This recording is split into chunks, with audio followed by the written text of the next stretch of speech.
ఆంధ్రప్రదేశ్ అంధ ప్రజల గుండె చప్పుడు VCEA AP యూట్యూబ్ ఛానల్. మా కార్యక్రమాల యొక్క నోటిఫికేషన్స్ మెయిల్ ద్వారా, మొబైల్ ద్వారా అందరికన్నా ముందు మీరు పొందడం కోసం మా ఛానల్ ను సబ్స్క్రైబ్ చేయండి. సబ్స్క్రైబ్ చేయడం కోసం మీరు వీడియో చూస్తున్నప్పుడు ఫింగర్ ను రైట్ కి స్వైప్ చేసి సబ్స్క్రైబ్ దిస్ ఛానల్ బటన్ మీద డబుల్ ట్యాప్ ఇచ్చి ఆల్ నోటిఫికేషన్స్ మీద డబుల్ ట్యాప్ ఇవ్వండి. అలాగే మా వీడియోలను లైక్ చేయండి, షేర్ చేయండి. మీ అమూల్యమైన సలహాలను, సూచనలను కామెంట్స్ రూపంలో తెలియజేయడం మాత్రం మర్చిపోకండి. Please subscribe to VCEA AP YouTube channel. Andhra Pradesh అంధ ప్రజల గుండె చప్పుడు. మీటింగ్కి ఇచ్చేశారు.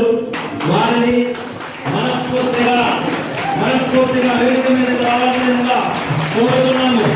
వేదిక మీద వెళ్తారు.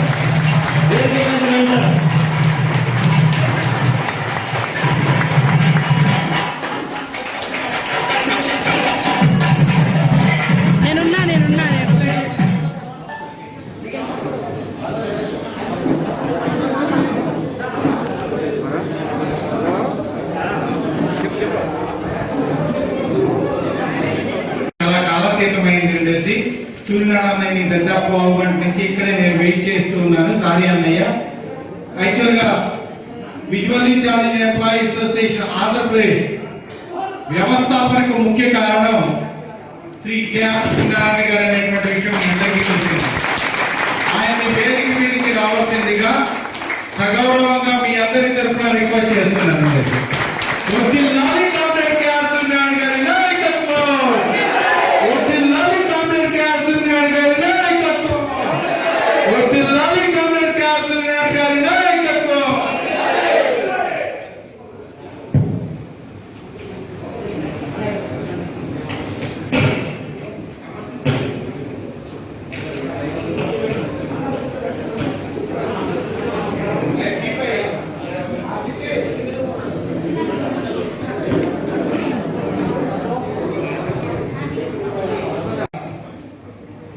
మనం ఇంకొక 2 నెలలు ఆగితే కనుక visually challenge employees association Andhra Pradesh ఏర్పడి సరిగ్గా 10 సంవత్సరాలు పూర్తవుతుంది. 10 సంవత్సరాల క్రితం ఆంధ్రప్రదేశ్ ప్రభుత్వ ఉద్యోగుల సంఘం రాష్ట్ర అధ్యక్షులు, ఆంధ్రప్రదేశ్ వాణిజ్య పన్నుల శాఖ మార్కెటెడ్ ఆఫీసర్స్ అసోసియేషన్ రాష్ట్ర అధ్యక్షులు, all India confederation of commercial taxes association national president అయినటువంటి గౌరవ సూర్యనారాయణ గారిని ఒక సమస్య గురించి, దయచేసి సైలెంట్ గా ఉండండి అందరూ, మళ్ళీ ఎవరు మాట్లాడద్దు.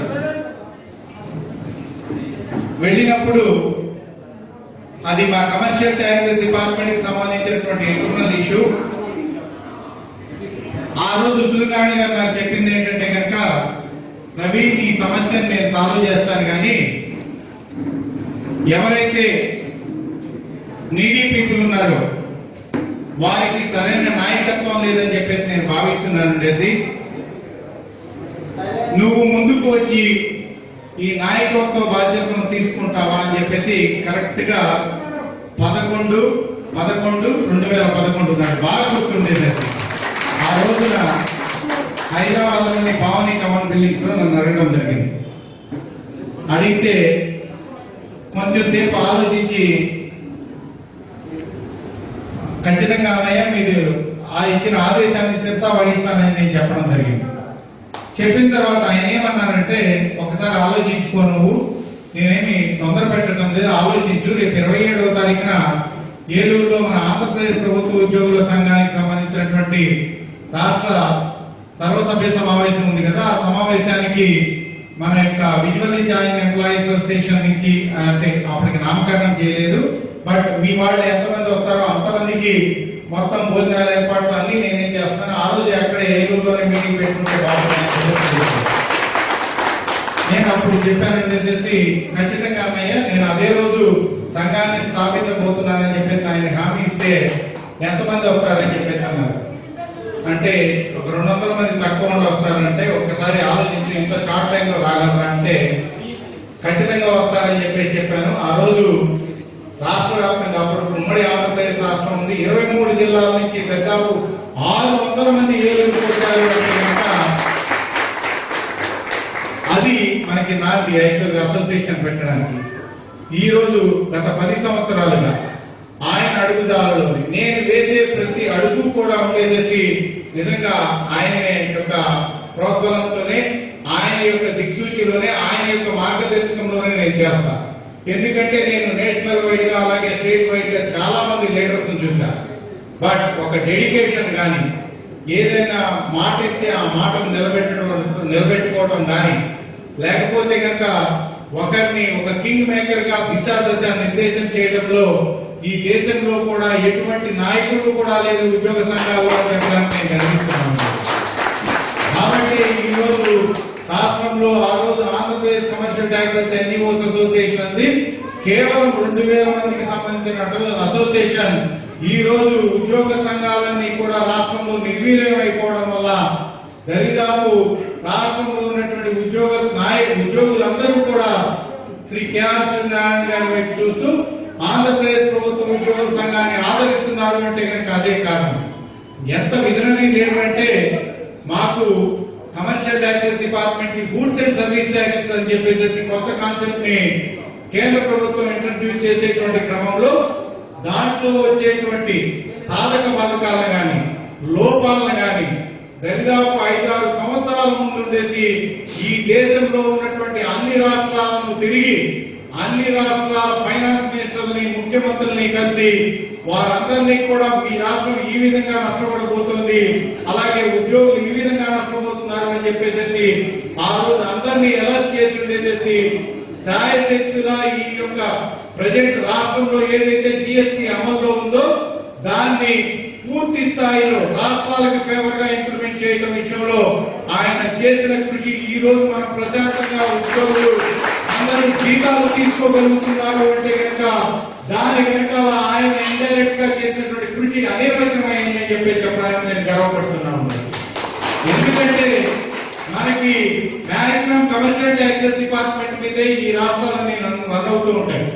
ఆ రోజు ఉన్నటువంటి పరిస్థితుల్లో కేంద్రంలో ఉన్నటువంటి ఐఆర్ఎస్ ఆఫీసర్స్ అందరూ కూడా సెంట్రల్ గవర్నమెంట్ తో లాబింగ్ చేసి సెంట్రల్ ఎక్సైజ్ కి పూర్తి పవర్స్ ఉండే విధంగా వారు జాగరూకతతో ముందుకు వెళ్తున్న క్రమంలో ఒకే ఒక్క వ్యక్తిగా ముందుకు వచ్చి అటు కేంద్ర ప్రభుత్వాన్ని ఎదిరించి ఈ రోజు జిఎస్టీ పన్నుల విధానంలో రాష్ట్రాలకి రావాల్సినటువంటి వాటాన్ని సాధించడంలో ఆయన కీలక పాత్ర పోషించారు. కాబట్టి ఈ రోజు ఉద్యోగులందరం కూడా మనం ఇంత ప్రశాంతంగా జీతాలు తీసుకుంటున్నామనేటువంటి విషయాన్ని మీ అందరికీ తెలియజేస్తూ మరి రాబోయే రోజుల్లో కూడా ఆయన వెంటనే విజువల్లీ ఛాలెంజ్ ఎంప్లాయీ అసోసియేషన్ ఉంటుందని చెప్పేసి మరొకసారి తెలియజేస్తూ ఈ కార్యక్రమానికి ఇంత కోవిడ్ టైంలో కూడా ఇక్కడికి వచ్చినటువంటి అన్నయ్య శ్రీ కేఆర్ సత్యనారాయణ గారిని మాట్లాడవలసిందిగా రిక్వెస్ట్ చేస్తూ, అన్నయ్య మేము ఈ యొక్క రాష్ట్ర సంఘానికి 4వ ఎలక్షన్స్ జరుపుకోవడం జరిగింది.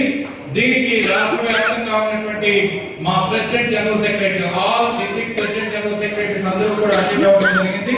దాంట్లో భాగంగా రాష్ట్ర అధ్యక్షుడిగా నేను, అలాగే అసోసియేట్ ప్రెసిడెంట్ గా ఎన్ వెంకటేశ్వరరావు గారు గుంటూరు టీచర్ గా పనిచేస్తున్నారు, స్కూల్ అసిస్టెంట్ ఆయన, అలాగే జనరల్ సెక్రటరీగా అనంతపురంలో ఎంప్లాయ్మెంట్ ఆఫీస్ లో పనిచేస్తున్నటువంటి జలంధర్ రెడ్డి గారు జూనియర్ అసిస్టెంట్, అలాగే ట్రెజరర్ గా విశాఖపట్నంలో హెచ్ఈటి సెకండరీ గ్రేడ్ టీచర్ గా పనిచేస్తున్నటువంటి సిహెచ్ జ్యోతి గారు మున్సిపల్ కార్పొరేషన్ లో పనిచేస్తున్నారు. అలాగే అడ్వైజర్ గా పద్మనాభం గారు మనం మీకు ఎదురుకు వచ్చి కలిసారంటే SRR and CBR degree college లో లెక్చరర్ గా పనిచేస్తున్నారు ఆయన. అలాగే ఉమెన్ సెక్రటరీగా Krishnakumari Srikakulam office subordinate in land and survey record. అలాగే కె మదన్ ఆర్గనైజింగ్ సెక్రటరీగా DM and H district mental and health officer Eluru. అలాగే వైస్ ప్రెసిడెంట్ గా ఈ దేవేంద్రనాథ్ తిరుమల తిరుపతి దేవస్థానం నుంచి అసిస్టెంట్ షరాఫ్ గా, అలాగే గురుప్రసాద్ గారు హెడ్ మాస్టర్ మదనపల్లి ఆయన ఒక వైస్ ప్రెసిడెంట్ గా, అలాగే బి రమణ గారు office subordinate Andhra medical college Visakhapatnam vice president గా ఆఫీస్ సబార్డినేట్ గా పనిచేస్తున్నారు. వై వెంకటేశ్వర రెడ్డి గారు గ్రేడ్ 3 లైబ్రేరియన్ గా ప్రకాశం జిల్లా డోర్నాల్ లో పనిచేస్తున్నారు ఆయన. అలాగే డేకుమూడి శ్రీనివాస్ గారు office award chief planning officer కాకినాడలో పనిచేస్తున్నారు, ఆయన వైస్ ప్రెసిడెంట్ గా. అలాగే జాయింట్ సెక్రటరీస్ గా B Nagarjuna from district employment office Guntur junior assistant గా పనిచేస్తున్నారు తను. అలాగే షేక్ మెహరాజ్ నెల్లూరులో తను యాక్చువల్ గా జూనియర్ అసిస్టెంట్ గా పంచాయతీరాజ్ డిపార్ట్మెంట్ లో పనిచేస్తున్నారు. అలాగే శంకర్ రెడ్డి టీచర్ గా పనిచేస్తున్నారు కడపలో. అట్లాగే రాము టైటిస్ట్ గా పనిచేస్తున్నారు విజయనగరం జిల్లా జూనియర్ కాలేజీలో. వీరందరూ కూడా ఈ రోజు ఏకగ్రీవంగా ఎలక్ట్ అవ్వడం జరిగిందని చెప్పి తెలియజేస్తూ తమ ప్రత్యక్ష వర్గంగా రిపోర్ట్ చేస్తున్నారు.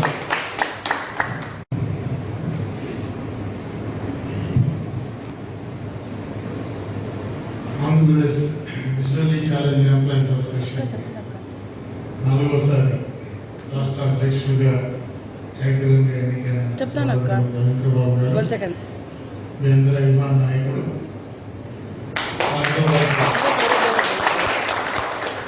ఇవాళ నూతనంగా ఎన్నికైనటువంటి అందరికీ ప్రథమంగా హృదయపూర్వకంగా నా తరఫున ఆంధ్రప్రదేశ్ ప్రభుత్వ ఉద్యోగుల సంఘం పక్షాన హృదయపూర్వక శుభాకాంక్షలు.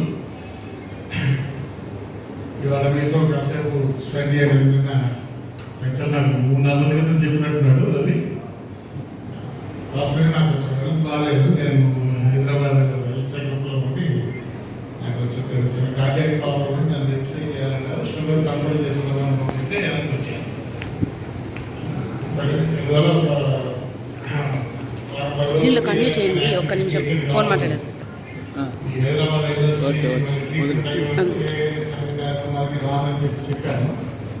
బట్ రవీంద్ర పిలిచిన తర్వాత ఈ విజువల్లీ ఛాలెంజ్ ఎంప్లాయీస్ అసోసియేషన్ కార్యక్రమానికి రాకుండా ఉందని మనసు ఒప్పుకోవాలి. దానికి కారణాలు 2-3 ఉన్నాయి. ఒకటి, ఇందాక రవి చెప్పినట్టు ఈ సంఘం ప్రస్థానం నా మైండ్లో వచ్చిన ఆలోచనతో ప్రారంభమైంది. అలా నేనే ఆనాడు రవీంద్ర అన్నవరం గారు హైదరాబాద్ నాకు అసోసియేషన్ హాస్టల్ వచ్చినప్పుడు సరే మా కమర్షియల్ డిపార్ట్మెంట్లో మీ సమస్య నేను పరిష్కారం చేయగలను, కానీ ఇట్లా వేరే డిపార్ట్మెంట్స్లో ఉన్న వాళ్ళు ఇటువంటి సమస్యలు ఉన్న వాళ్ళకి మీరు ఒక వేదిక పెట్టుకుంటే బాగుంటుందని చెప్పాలని నేను నాతో యాదృచ్ఛికంగా వచ్చింది నా నోట్ నుంచి. వెంటనే దాన్ని అందిపుచ్చుకొని రవీంద్ర గారు అన్నవరం గారు చాలా కృషి చేసి దీన్ని ఈ వ్యవస్థని ఏర్పాటు చేశారు. సో కాబట్టి ఈ వ్యవస్థ ఏర్పడడంలో నా ఆలోచన ఉంది కాబట్టి నేను మీతో నాకు ఈ సంఘంతో నాకు విడదీయరా అనుబంధం ఉంది. అదొక కారణం ఈరోజు అనారోగ్యంగా ఉన్నా కూడా ఈ కార్యక్రమానికి రావాలి. 2, సరే వ్యక్తిగతంగా రవీంద్ర నాకు సోదరు సమానుడు, మా శాఖలోనే పనిచేస్తాడు. అన్ని విషయాల్లో ఇప్పుడు కూడా పిలవగానే ఆయన ఆఫీసర్ అయినా బిజినెస్ గారైనా నేను రవి అనగానే నేనున్నానన్నా ఏంటన్నా చెప్పండు. అంటే ఒక నాయకుడు తను ఎవరికైతే ప్రాతినిధ్యం వహిస్తున్నాడో వాళ్ళ సంక్షేమం కోసం ఎలాంటి పరిస్థితుల్లో అయినా సరే ఏ రకంగా వ్యవహరించాలి, రాజకీయంగా అనుకూలమైన పరిస్థితుల్లో ఏ రకంగా వ్యవహరించాలి, రాజకీయంగా ప్రతికూలమైన పరిస్థితుల్లో కూడా ఎలా వ్యవహరించాలి, ఏది ఏమైనా ఏ ప్రభుత్వం ఉన్నా పార్టీలకు అతీతంగా తమకు సంబంధించినటువంటి సమస్యలు పరిష్కారం చేసుకోవడంలో కార్యసాధకులుగా వ్యవహరించే వ్యవహార శైలి అనేది 2వ కారణం. 3, నేను మా సంఘం సమావేశాలలో చెప్తా ఉంటాను, నిజంగా ఇవాళ ఈ రాష్ట్రంలో ప్రధాన ఉద్యోగ సంఘాలన్నీ ఈ విజువల్లీ ఛాలెంజ్ ఎంప్లాయీస్ అసోసియేషన్ చూసి నేర్చుకోవాల్సిన స్థితిలో ఉన్నాయి. అంటే ఒక సమస్యను చెప్పుకుంటే దానికి ఒక లాజికల్ ఎండ్ కంక్లూజన్ తీసుకొచ్చే వరకు దాన్ని పట్టుకుని ప్రయాణం చేయాలనేటువంటి యాటిట్యూడ్ ఇవాళ సంఘాల్లో నాయకుల్లో కనబడుతుంది. చాలా వేరుగా ఉంది అటువంటి క్వాలిటీ. కాబట్టి ఇది మరింత ఈ సంఘం మరింత మీ సమస్యలు పరిష్కరించేయడం. ఇటీవల 2-3 సమస్యలు రవీంద్ర ప్రస్తావించాడు, నేను రిప్రజెంట్ చేశాను, కానీ ఇంకా వాటికి పరిష్కారం దొరకలేదు. అయితే దీనికి కారణం ఓవరాల్ గా మీరు గమనించినట్టయితే ఇక్కడ అందరూ ఎంప్లాయీస్ కాబట్టి గత ప్రభుత్వంలో ఉద్యోగస్తులకు అన్యాయం జరిగింది, లేదా ఉద్యోగులకి ఆశించిన మేరకు ప్రభుత్వం పనిచేయడం లేదు, వాళ్ళకి కావాల్సిన ప్రయోజనాలు ఇవ్వడం అనేటువంటిది జనరల్గా ఆనాడు అన్ని కేటగిరీ ఉద్యోగులు ఏర్పడినటువంటి ఒక అభిప్రాయం. అయితే దానికి మీ సంఘం మినహాయింపు ఉంది. ఎందుకంటే నాకు తెలిసి గత ప్రభుత్వంలో మీ సంఘం మీ నాయకుల ద్వారా సాధించిన విజయాలు చాలా ఉన్నాయి. అంతకు ముందు దాని తర్వాత అన్ని సక్సెస్ అచీవ్ చేయలేదు అనుకుంటాను. దానికి రవీంద్రబాబు పర్సనలీ కారణం నేను అనుకుంటున్నాను. అతనికి ఉన్నటువంటి పరిచయాలు కానీ లేకపోతే ఉన్నటువంటి క్లౌడ్, ఆ పొలిటికల్ క్లౌడ్ కూడా ఒక బాగుపడుతుంది. అయితే ఇవాళ అందువల్ల గత ఎన్నికల్లో రాజకీయంగా ప్రభుత్వంలో అధికార మార్పు జరగడంలో ఉద్యోగులు చాలా క్రియాశీలంగా వ్యవహరించారు. ఈ రాష్ట్రంలో ఉద్యోగులు ఉపాధ్యాయులందరూ చాలా హై ఎక్స్పెక్టేషన్తో ఈ గవర్నమెంట్ తీసుకొచ్చారు. సో దాంట్లో నేను కూడా ఒక ప్రధానమైన పాత్ర పోషించాను. నాకు ఉన్నటువంటి పొలిటికల్ న్యూట్రాలిటీ అనేటువంటి మెయింటైన్ చేయాలి, ఉద్యోగస్తులు ఉద్యోగ సంఘ నాయకులు నా సిద్ధాంతాన్ని కూడా పక్కన పెట్టి మొట్టమొదటిసారి నా 32 సంవత్సరాల ఉద్యోగ సంఘ నాయకుడు అనుభవంలో నేను గత ఎన్నికల్లో మొట్టమొదటిసారి నేను ఒక పార్టీ పోవాలి, మరొక పార్టీ రావాలనే దానికోసం పనిచేశాను. ఎందుకు చేయాల్సి వచ్చిందంటే ఉద్యోగుల్ని అయితే వాళ్ళకి సాయం చేయాలి లేదా ఊరుకోవాలి తప్ప ఉద్యోగుల్ని మోసం చేయకూడదు అనేటువంటిది ప్రభుత్వం అనేది ఎంప్లాయర్ టు ఎంప్లాయీస్. ఉద్యోగస్తులకి ఎంప్లాయర్ యజమాని ప్రభుత్వం. యజమాని ఎంప్లాయర్ తన సొంత ఎంప్లాయీస్ మోసం చేస్తే ఇంక ఎంప్లాయర్ ఎవరికి చెప్పుకోవాలి? ఎవరైనా మోసం చేస్తే యజమాని దగ్గర చెప్పుకుంటాం, అయ్యా మేము పలానా మోసం చేశాడు. యజమాని మోసం చేస్తే ఇంకెవరికి చెప్పుకుంటాం? అందువల్ల ఎంప్లాయర్ ప్రభుత్వం తన ఉద్యోగస్తున్న ఎంప్లాయీస్ మోసం చేయదు. గత ప్రభుత్వంలో అలా కొన్ని విషయాలు జరిగినాయి. అవి రాజకీయంగా అన్నాడు అధికారంలో వాళ్ళకి తెలిసి జరిగినాయా, తెలియక జరిగినాయా, అవగాహన ఉండి జరిగిందా, అవగాహన లేక జరిగిందా, లేదా ఉద్యోగులకు ప్రతినిధిగా చెప్పుకున్న వాళ్ళకి చేతగాంతన వల్ల జరిగిందా, కారణాలు ఏమైనా కానీ మొత్తం ఉద్యోగులు కొంత మోసపోయారనేటువంటి అభిప్రాయం ఆనాడు సర్వత్రా నెలకొంది. అందువల్ల అధికార మార్పిడి జరగాలని ఉద్యోగులు కోరుకుంటే ఇవాళ అంతకు మించి దగా పడ్డామేమో అనే అభిప్రాయం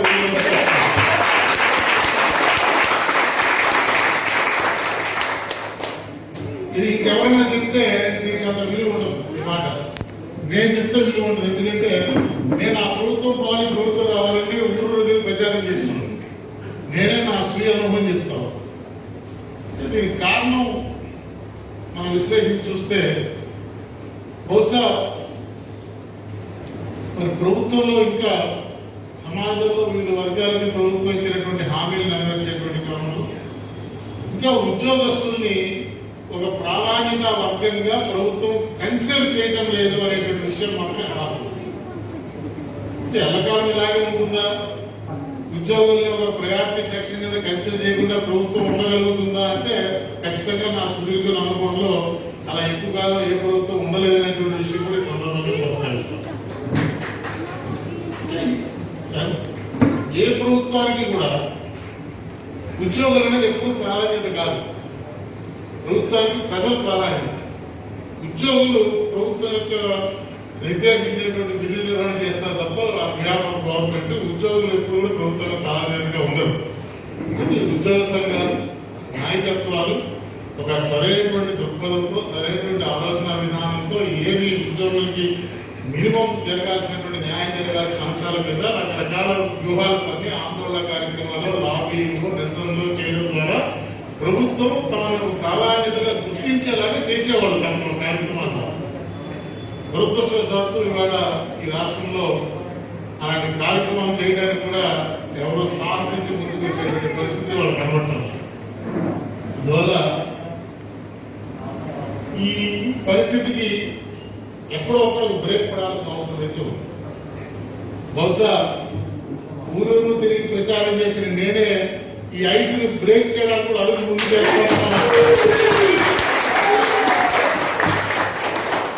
రాబోయే రోజుల్లో. ఎందువల్లంటే ఎవరికైతే అవగాహన ఉండదో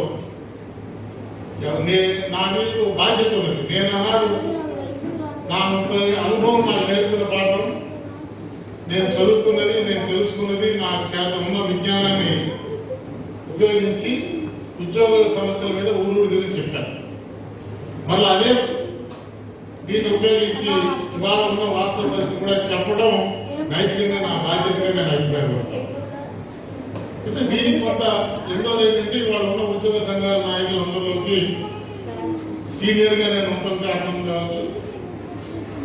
రెండు, మిగతా వాళ్ళందరికీ ఏదో ఒక లఘునా ఉంది.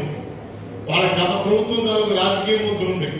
అందువల్ల వాళ్ళు ఏం మాట్లాడినా దానికి ఒక సీరియస్నెస్ ఇచ్చే పరిస్థితి లేదు. అలాంటి రాజకీయ ముద్ర లేకుండా, ఏ లఘునా లేకుండా ఉన్నటువంటి వాళ్ళు నేనే కాబట్టి నేను మాట్లాడితేనే దానికి ఒక విలువ ఆపాదించబడుతుంది. కాబట్టి ఖచ్చితంగా ఉద్యోగుల సంఘం ఉన్నది ఉద్యోగుల కోసం ఉన్నది, నాయకత్వాలు ఉన్నది ఉద్యోగుల ప్రయోజనాల కోసం పనిచేయడం కోసమే తప్ప నా సంఘం ఆంధ్రప్రదేశ్ ఉద్యోగుల సంఘం నేను ఏర్పాటు చేసినప్పుడే ఒక క్యాప్షన్ పెట్టుకున్నాను. ఏంటంటే భజనతో కాదు, బాధ్యతతో, పార్టీలతో కాదు, ప్రభుత్వంతో. ఆ నినాదం ఏ నినాదం అయితే నేను నా వర్క్ స్టైల్, నా పని విధానం ఏ రకంగా ఉంటుందని తెలియజెప్పడానికి ఆ ఒక్క సెంటెన్స్ నినాదం ద్వారా ఉద్యోగులకు తెలియజెప్పేటువంటి ప్రయత్నం చేశాను. సో అది ఆ ఏ ట్యాగ్ లైన్ అయితే పెట్టుకున్నానో ఆ ట్యాగ్ లైన్ అనునిత్యం నా బాధ్యత నాకు గుర్తు చేస్తా ఉంది. అందువల్ల మీరు చూసినట్టయితే ఇంతవరకు ఈ ప్రభుత్వంలో అన్ని సంఘాల కంటే అతి దగ్గరగా ప్రభుత్వ పెద్దలకి అతి దగ్గరగా ఉన్నది ఆంధ్రప్రదేశ్ ప్రభుత్వ సంఘం నేనే. అయినా ఈ రోజు వరకు హర్షం ప్రకటిస్తూ స్టేట్మెంట్ మాత్రం నా సంఘం ఇవ్వాలి. రాని డిఏకి 3 సార్లు హర్షం ప్రకటిస్తూ మిగతా సంఘాలన్నీ స్టేట్మెంట్ ఇచ్చినాయి. కానీ మేము మా సంఘం ఈ రోజు వరకు నేను హర్షం ప్రకటిస్తూ స్టేట్మెంట్ ఇవ్వాలి. ఎందువల్ల అంటే మనం ఎట్లయితే మన విధి నిర్వహణలో మన పని మనం చేస్తా ఉన్నామో ప్రభుత్వం కూడా యాజ్ ఎంప్లాయర్ గా తన ఎంప్లాయీస్ సంబంధించి చేయాల్సిన పని చేస్తే తన పని తను చేయాల్సినందుకు మనం ఎందుకు అభినందించాలి ప్రభుత్వం అనేది ఒక ప్రధానమైనటువంటి ప్రశ్న.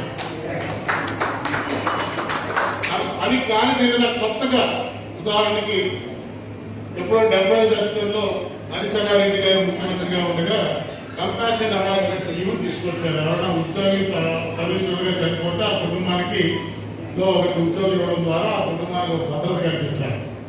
అలా ఏదైనా ఇప్పుడు దాకా లేనిది, ఇప్పుడు దాకా ఉద్యోగులకి లేనటువంటి ప్రయోజనం, ఉద్యోగులకు హక్కుగా భావించబడనటువంటి ప్రయోజనాన్ని కొత్తగా ఏదైనా ప్రభుత్వం రూపకల్పన చేసి మనకి ఇస్తే తప్పనిసరిగా మాత్రం ప్రభుత్వానికి హర్షం ప్రకటించాలి.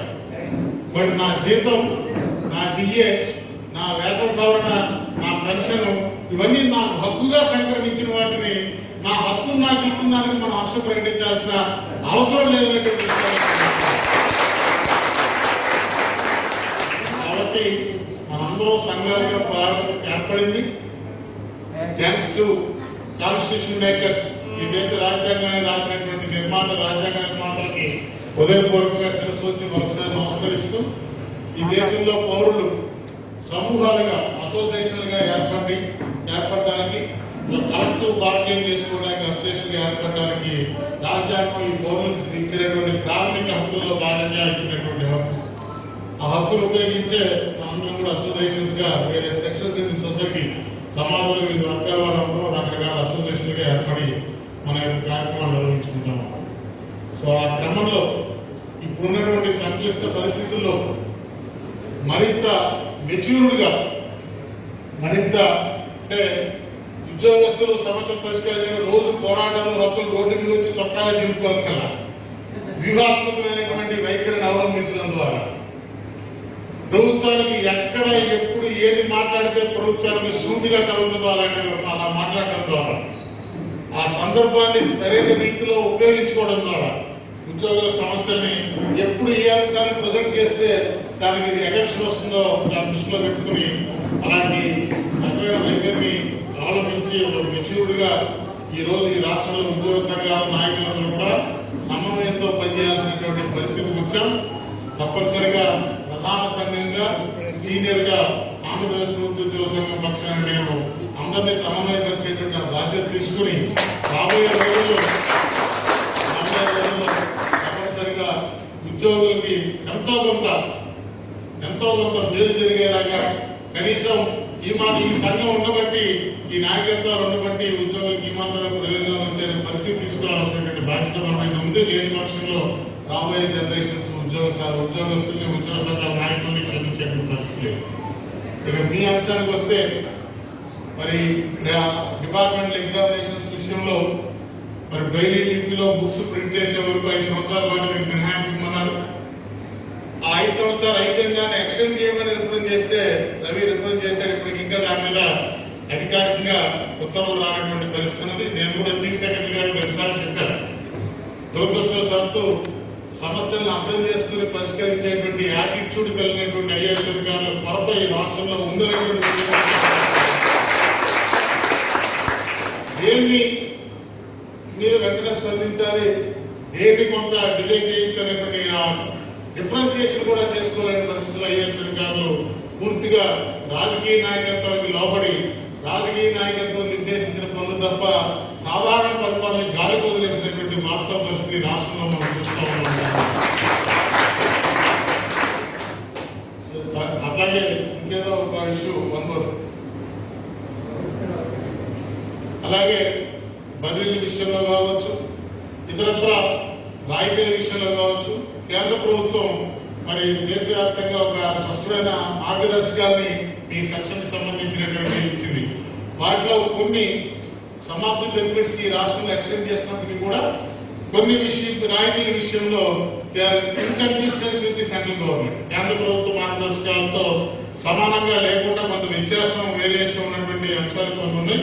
సో వాటన్నిటినీ కూడా పాయింట్అవుట్ చేసి రవీంద్ర కేంద్ర ప్రభుత్వం ఏవైతే రాయితీలు బెనిఫిట్స్ ఇస్తామో చూడ్ with central government of India రాష్ట్రంలో ఆయా సంబంధిత ఉత్తర్వులు సవరణ చేసి ఆ రకమైన రాయితీలు కొనసాగించాలని రిప్రజెంట్ చేయడం, నేను కూడా దాన్ని ఎండార్స్ చేసి చీఫ్ సెక్రటరీ గారికి ఇవ్వడం జరిగింది.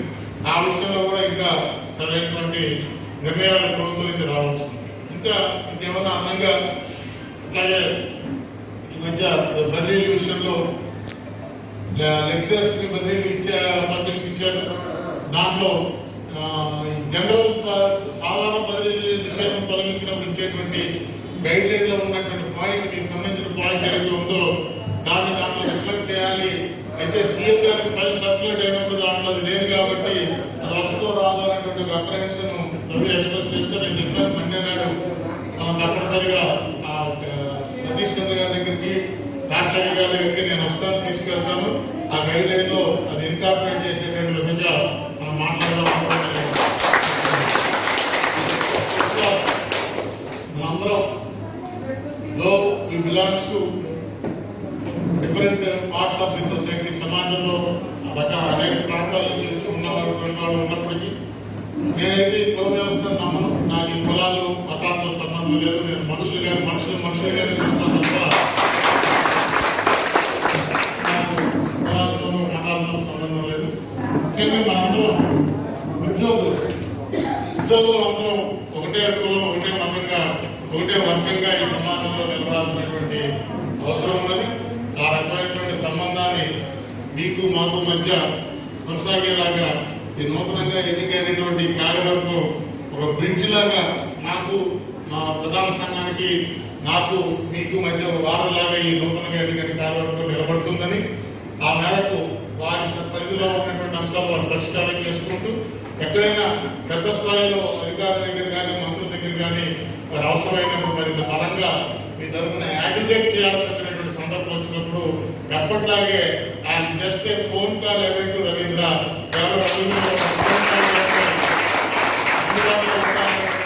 ఒకసారి అందరికీ మనవి చేస్తూ మీతో కాసేపు పూట స్పెండ్ చేసినందువల్ల రియల్లీ గివ్స్ ఎ ప్లెజర్. నాకు చాలా సంతోషాన్ని కూడా కలిగించినటువంటి అంశం. అది ఈ అనుబంధం మరి చిరకాలం పాటు కొనసాగాలని మనస్ఫూర్తిగా కోరుకుంటూ నూతన కార్యవర్గం సకల అభీష్టాలని మీరు నెరవేర్చేలాగా వారు పనిచేయాలని, వారికి ఆ దైవం అన్ని రకాలుగా మరి ఆశీర్వదించాలని మనస్ఫూర్తిగా కోరుకుంటూ సెలవు తీసుకుంటాము.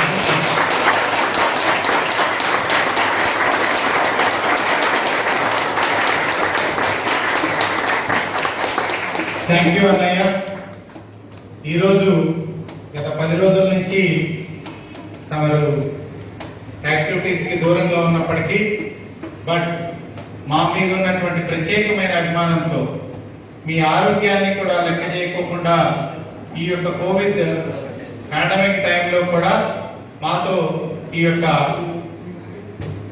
స్పీచ్ నుంచి ఒక ఉత్సాహాన్ని నింపినందుకు మీకు visually challenge employees association Andhra Pradesh తరఫున అలాగే ప్రత్యేకంగా నా తరఫున కృతజ్ఞతలు తెలియజేసుకుంటూ మీరు ఏదైతే దిశ దశ నిర్దేశిస్తారో దాని ప్రకారం రాబోయే రోజుల్లో visually challenge employees association Andhra Pradesh మీ అడుగులో అడిగే ఉంటుందని చెప్పేసి మరొకసారి హామీ ఇస్తూ ఈ యొక్క కార్యక్రమానికి వచ్చినందుకు మీరు మరొకసారి కృతజ్ఞతలు అభినందనలు తెలియజేసుకుంటూ థ్యాంక్ యూ అన్నయ్య, థ్యాంక్ యూ సో మచ్. అందరూ ఒకసారి లేచి నిలబడండి.